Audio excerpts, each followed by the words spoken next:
Hello everyone, this is me Shreya Singh from Shreya Forensic Hub, and today we are going to talk about NFSU most important update 2026 अगस्त। आज हम बात करेंगे कि ये जो merit list out हो रही है और ये जो बच्चों का एडमिशन का प्रोसीजर है, ये क्या है एक्चुअल में। अगर आप बिगनर हैं, अगर आप चाहते हैं कि नेक्स्ट ईयर आप एनएफएसयू में एडमिशन ले, तो आप कैसे एडमिशन का प्रोसीजर फॉलो अप कर पाएंगे एंड कैसे चीजें प्रोसीड कर पाएंगे फर्दर। आपका लेवल 1 क्या होगा, लेवल 2 क्या होगा, लेवल 3 क्या होगा, उसके बारे में आज हम बात करेंगे। स्टार्ट करते हैं। This is the level 1, level 2, level 3 and level 4। सबसे पहले समझेंगे कि होता क्या है। जैसे आप एनएफएसयू का एग्जाम दिए तो लेवल 1 में हमारी मेरिट लिस्ट आती है। सबसे पहली मेरिट लिस्ट आती है, फिर सीट अलॉटमेंट लिस्ट होती है, फिर हमारे मेरिट लिस्ट में भी वैकेंट कुछ सीट्स रह जाती हैं, मॉप अप राउंड में वो आती हैं। सबसे पहला मेरिट लिस्ट आता है, फिर दूसरा मेरिट लिस्ट आता है। ऐसे ही हमारी सीट अलॉटमेंट होती है, फिर हम फी पेमेंट करते हैं। और सीट अलॉटमेंट जैसे कि जब मेरिट लिस्ट आई तो हमारी एक जो रजिस्टर्ड मेल होती है, इस पे एक काउंसलिंग के लिए आता है, कॉल फॉर काउंसलिंग। तो अगर मेरिट लिस्ट में आपके रैंक पे कॉल फॉर काउंसलिंग लिखा हुआ है तो आपकी रजिस्टर्ड मेल पे एक मेल आएगी कि इस दिन आपको ज्वाइन करना है काउंसलिंग के लिए। तो उस काउंसलिंग में आपके सीट अलॉटमेंट होते हैं कि लाइक अगर आपका इतना कट ऑफ है, लाइक कोर्स वाइज आपका कट ऑफ देखा जाता है। सिलेक्शन प्रोसीजर क्या होता है, कोर्स वाइज आपका कट ऑफ देखा जाएगा, कैंपस वाइज सीट अवेलेबिलिटी देखी जाती है कि हर कैंपस में यूआर अनरिजर्व के लिए, एससी एसटी कैटेगरी के लिए कितने सीट्स अवेलेबल हैं।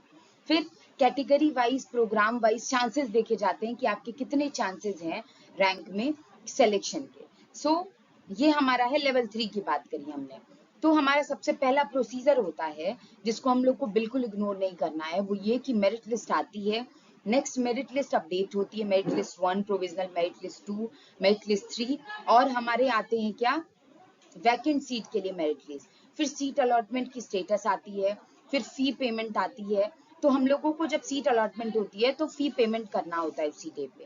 फिर वैकेंट सीट के लिए फर्दर एडमिशन राउंड होते हैं। अगर आपके सीट यूनिवर्सिटी की तरफ से वैकेंट रह गए हैं तो कुछ एडमिशन राउंड होंगे जिसमें आपको एडमिशन मिल जाती है कई बारी।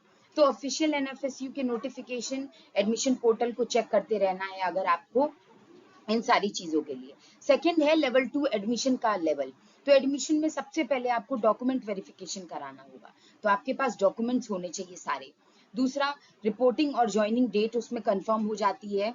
एडमिशन के कैंसिलेशन के रूल्स क्या हैं, अगर आप इतने सेमेस्टर तक मार्क्स अपने रिजल्ट सबमिट नहीं करते हैं तो आपका कैंसिलेशन भी हो सकता है एडमिशन प्रोसीजर का, तो इसका भी हम लोग ध्यान रखते हैं।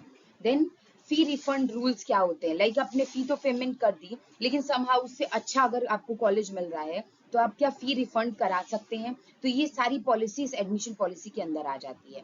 सिलेक्शन का criteria, course wise cut off देखी जाती है, मेरिट में पोजीशन देखी जाती है, कैंपस वाइज सीट की अवेलेबिलिटी देखी जाएगी, कैटेगरी वाइज, प्रोग्राम वाइज कितने चांसेस हैं आपके कि आप अवेलेबिलिटी है कि आपको मिल जाएगी वो कैंपस।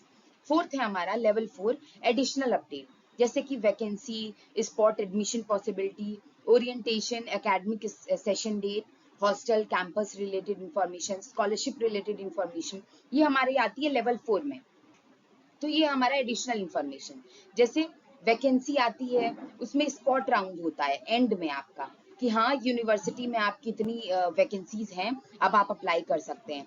सेकंड है हमारा ओरिएंटेशन एकेडमिक सेशन, ठीक है। थर्ड है हमारा hostel campus related information. So thank you so much for watching. This is overview कि हम क्या क्या पढ़े आज। कि मेरिट लिस्ट सबसे पहले निकलती है, फिर सीट अलॉटमेंट होता है, फिर फीस की डेडलाइन होती है, फिर वैकेंसी राउंड होता है, देन ऑफिशियल नोटिफिकेशन हमारी आउट हो जाती है कि हाँ वैकेंट राउंड है, अब आप अगर आप रह गए एडमिशन के लिए तो आप करा लीजिए। This is Shreya Singh from Shreya forensic hub. Thank you so much for watching. All the very best for your seat college allotment, and hopefully see you soon in the next video, and till then take care and bye bye.